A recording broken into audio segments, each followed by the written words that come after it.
I'm Tim Autrey, founder and CEO of the Practicing Perfection Institute and the Executive Director of the Human Performance Association. The question I'm going to answer in this video is, how can you get contractors to work to your standards? In other words, if folks come in and they're getting a paycheck from another company, or they're working on your site or within your organization, how can they work to the same or better standards as the rest of your workforce? I want to start by telling you a story that we also covered in video number 6.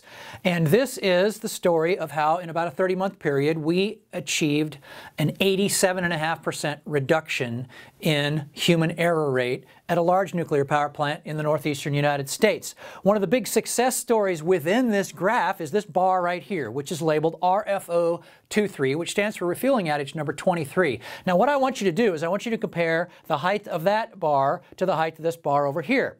What this graph represents is the human error rate, which in the nuclear industry is number of errors per 10,000 hours worked. And if you compare the size of this one for refueling outage number 22 to the size of this one for refueling outage number 23, you see this is more than a 4-fold reduction in the human error rate. But here's the big success story here. This was a normal run-of-the-mill refueling outage. This was the largest outage ever in the history of that particular site. Over 1,000 contract outage workers on site performing a phenomenal amount of work in a 30-day schedule.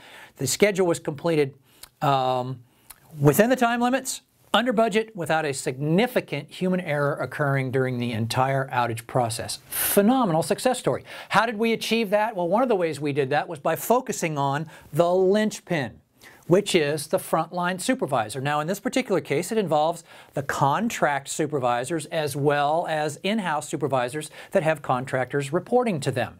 In addition to that, there were basically 5 key things that we focused on. Number 1, they're working for you and with you. You want to approach this as one team. While they're on your site, they're part of your team. So within that context, you want to eliminate the word they from your vocabulary. Do not refer to contractors as they. The success of whatever it is you're doing depends upon them every bit as much as it does upon you and your in-house workers. So let's get rid of that sense of separation.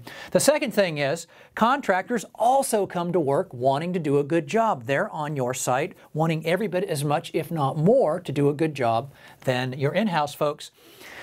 Third, don't take anything for granted. Particularly if you're in a highly regulated industry, you may have workers right out of union halls, for example, that have not worked in your industry before and might not be familiar with some of the regulations. Oftentimes when we look at the records and we look at human error, it's because a particular regulation was violated or something like that, other than the more common things of people getting hurt and stuff like that. So you don't want to take anything for granted. Make sure everybody is aware of what they need to be aware of before they start work on your site. Number 4, be aware of unintended consequences. One of the things that we see happening in contracts with contract firms now is there are incentives put in there for completing the work ahead of schedule. Well, what do you think that does when it gets down to the worker level? If the company is being incentivized to get the work done ahead of schedule, it ends up putting incredible time pressure in a lot of cases on the workers themselves. Time pressure makes it more likely that human error is going to occur. So be aware of those kinds of things. And finally, relative to safety metrics, I highly recommend you have one number. Don't have lost time accident or OSHA recordable rates for your contractors and another number for your on-site people. They're on your site. It should be one number, the whole one team approach. That's how you can really achieve phenomenal contractor performance. Quick little story to cap this off. We were doing work with contract workforces in some power uprates of several different nuclear power plants. Most of these workers, the craft workers, were directly out of union halls. Many of them had never worked in nuclear power plants before. What we saw by providing them with simple, desire-based training, the kinds of things we're talking about in all of these videos, we saw outage to outage reduction of 72.4%. in the human error rate.